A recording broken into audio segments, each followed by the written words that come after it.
Olá pessoal, eu estou de volta com mais um vídeo agora respondendo a perguntas. Fazia tempo que eu não fazia vídeos respondendo perguntas e são muitas as perguntas que são deixadas aí nos vídeos anteriores que eu fiz, mas eu resgatei algumas perguntas lá daquele último vídeo que eu fiz sobre perguntas e respostas. Se você deixou perguntas lá, parte dela vai ser respondida aqui.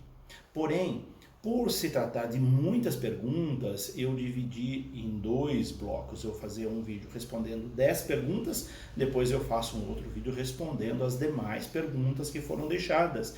Inclusive algumas delas assim um tanto quanto polêmicas, que merecem um vídeo à parte.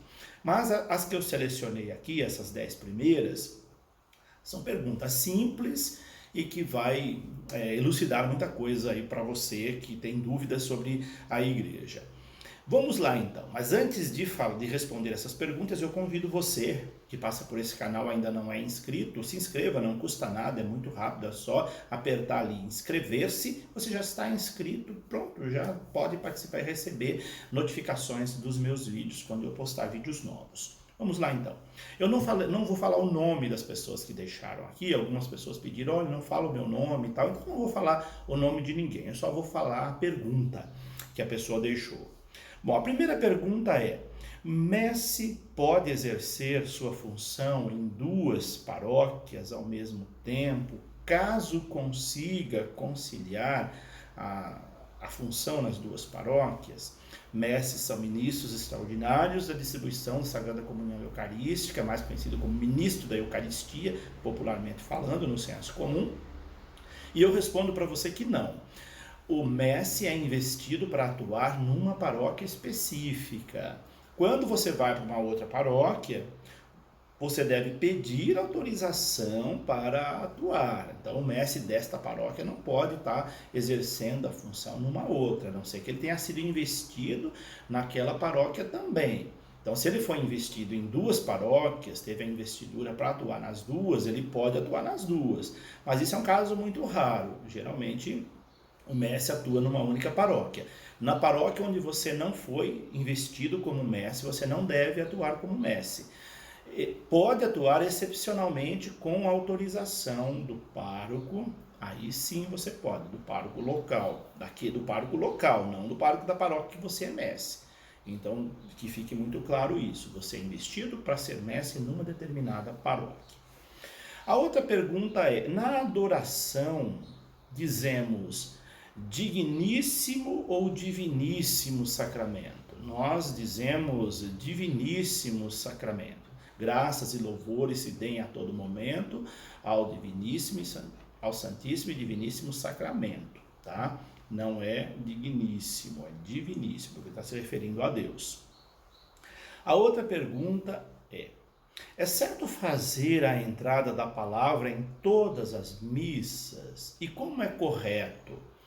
Não é correto fazer a entrada da palavra em todas as missas, não tem necessidade. A liturgia não coloca isso, as rubricas do Missal Romano não trazem essa orientação em nenhum momento. Às vezes fazemos isso para evidenciar a palavra em mês da Bíblia, como por exemplo o mês de setembro. Mas se você faz isso todo dia, fica uma coisa muito... podemos dizer, banaliza até, né? Tudo aquilo que é feito com muita frequência. O importante é a palavra estar lá na mesa, deixa ela na mesa da palavra, não tem necessidade de fazer todas as missas, o ano inteiro, a entrada da palavra. Deixa para algum momento específico apenas. E como que é correto fazer? O correto é, ou você entra com o evangeliário, ou entra com o lecionário. Nunca, ou evite entrar com uma terceira Bíblia e deixá-la num lugar à parte, porque fica uma multiplicação de livros, né? A gente entra com aquele que vai ser usado durante a celebração, seja o evangeliário, caso ele for usado, ou o lecionário, que é usado em todas as missas. Então, o correto, se você for fazer, é entrar com o lecionário, e de preferência que seja a pessoa que vai fazer a primeira leitura que o leve. A outra pergunta é certo acólitos ou coroinhas levar durante a oração eucarística objetos que foram desocupados para a sacristia? Vamos ver se está meio embolado aqui a pergunta. Ela está perguntando, essa pessoa está perguntando se é correto coroinhas e acólitos, durante a oração eucarística, os objetos que não são utilizados mais, levar para a sacristia. Eu não sei a que objeto você se refere, geralmente o lecionário, porque na oração eucarística já terminaram as leituras. Mesmo que seja o lecionário ou qualquer outro objeto, não é para a sacristia que se leva durante a missa. Leva-se para a credência. A credência é a mesa credenciada para receber os objetos sagrados que não estão em uso no altar, seja na mesa da palavra, seja na mesa da Eucaristia. Então, não é correto levar para a sacristia. Sempre se leva para a credência, aquela mesinha preparada para essa finalidade. A outra pergunta é: os ministros da palavra podem falar "o Senhor esteja convosco" ou somente o diácono e o sacerdote? Os ministros da palavra, que não são diáconos, eles devem dizer "o Senhor esteja conosco", em vez de dizer "o Senhor esteja convosco". Quem fala "o Senhor esteja convosco" é ministro ordenado, diácono, padres e bispos. A outra pergunta é: um catequizando meu vai ser batizado antes da primeira Eucaristia. Ele deve se confessar junto com os outros? Ou o batismo já perdoa os pecados?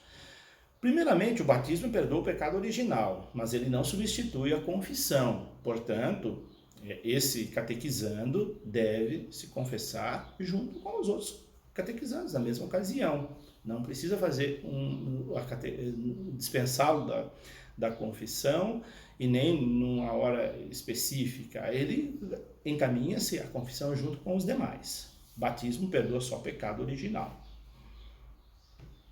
A outra pergunta é: na hora da comunhão, o ministro passa ao meu lado com a âmbula com a comunhão. Devo me levantar e fazer reverência? Não. Naquele momento não é procissão com o Santíssimo, e se você já comungou, o Santíssimo está em você, dentro de você. Então não tem sentido, é redundante, você acabou de comungar e o mestre passa com a âmbula para guardar no sacrário e você se ajoelhar ou ficar em pé. Não tem sentido, porque o Santíssimo, mesmo que você comungou, é o mesmo que está na âmbula. Então não tem sentido, não. É a mesma incoerência de acabar de comungar e ir diante do Santíssimo. Então não tem sentido. Você pode ficar na sua postura orante onde você está. Que aliás, quem comungou deve estar numa postura orante. Então supõe-se que, se você acabou de comungar, você está numa postura orante. Mas mesmo que você não tenha comungado, você está na missa e não comungou e passou a âmbula com o Santíssimo do seu lado, você vai estar numa postura orante naquele momento. Mas não há necessidade de ficar em pé ou se ajoelhar. A outra pergunta é: rezo 3 terços por dia. É exagero ou basta 1? Às vezes fico cansada e durmo na metade. Olha, a quantidade de oração que fazemos é uma coisa muito pessoal. Cada um sabe a quantidade de oração que deve ser feita. Agora, uma coisa eu te digo: 3 terços por dia é sinal de que você, de fato, está rezando mecanicamente. Isso não é indicado, porque a oração deve ser feita com atenção, com vigilância. E se você mesma disse que dorme durante a metade do terço, que sentido faz isso na tua vida? Reze 1 terço ou uma Ave Maria que seja, mas meditada, concentrada, sem pensar em outra coisa. Não é a quantidade de oração que nos salva, é a qualidade da oração. Não é a quantidade de oração que nos coloca junto de Deus, que nos conecta com Deus, mas a qualidade da nossa oração. Portanto, faça pouco, mas faça bem feito. Se você optar para continuar rezando 3 terços por dia, que seja 3 terços meditados, refletidos, ou então reze só um, mas bem feito. A outra pergunta é: o senhor pode comentar sobre o turíbulo gigante da igreja de Santiago de Compostela. Qual a finalidade? A igreja, para quem não sabe, a igreja de Santiago de Compostela, na Espanha, ela tem um turíbulo gigante pendurado no centro da igreja, lá no teto. É uma igreja gigantesca, e o turíbulo é gigantesco, e precisa de 5 ou 6 pessoas para movimentar esse turíbulo. Ele vai de um lado para o outro dentro da igreja. Bom, a finalidade daquele turíbulo é a mesma de todos os turíbulos, é o incenso, está incensando o espaço sagrado. Ele tem a mesma finalidade dos outros turíbulos, só que numa outra modalidade, de incensar todo o espaço sagrado daquele gigantesco santuário dessa forma. Mas a função dele é a mesma de todos os turíbulos, de incensar. E uma outra pergunta é: as partículas quebradas podem ser consumidas pelos mestres a qualquer hora ou só após a missa?